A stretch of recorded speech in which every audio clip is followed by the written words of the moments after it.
Hello, my name is Kat Roby. I'm from London. I'm 32 and I'm a freelance theatre director.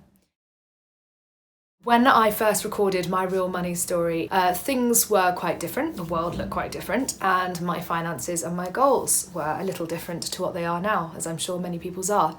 At that time, my husband and I were saving to build a house, a little eco house, in the hope that we'd be able to build something for a future family and get out of London at some point. But things have changed. So when COVID hit in sort of March of 2020, I was working at Jermyn Street Theatre as a director, as a deputy director. I was there permanently. I was lucky, one of the very lucky ones in theatre, that I actually kept my job and was not furloughed. My husband's an actor, so he was similarly in the position of, oh my goodness, when is work going to ever come back? But again, he was lucky. He went and found a job in childcare, in nurseries, and again has continued to work. So we have certainly lost income in terms of how much we would have had if theatre continued, but also perhaps we are some of the lucky ones as we have continued to earn something and support ourselves. So our approach has been more long-term. Thinking has been more long-term in a strange way, even though obviously we're dealing with what feels like a short-term problem of how long will COVID go. You're working on it month by month, but we're thinking further ahead.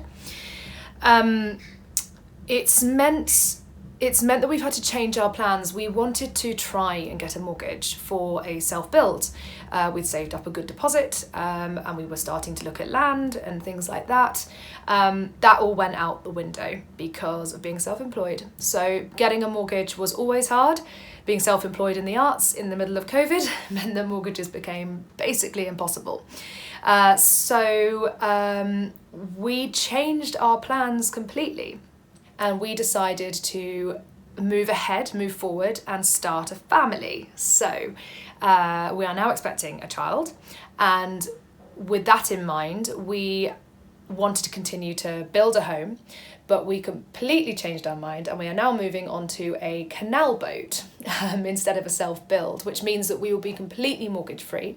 I actually feel that we've been quite savvy and forward moving with what we've done with our money and what we want to do with our lives in order to still make sure that we have some security.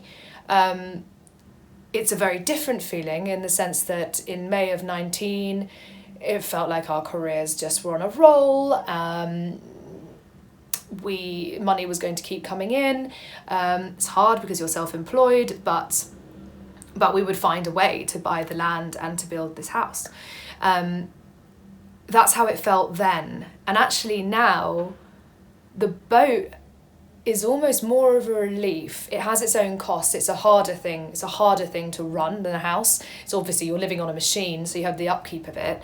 So mechanically it's more difficult and there's a lot of challenges and a lot of learning to do around that. But in terms of actually the idea of having a completely mortgage-free, debt-free lifestyle, that's liberating. It's really liberating and quite exciting to have that freedom. So it's a different feeling because it felt like we were really headed towards sort of the more traditional mortgage, house, family, paying it off over the years sort of model. And we've gone down a very free lifestyle, which perhaps we just never considered before and is very exciting.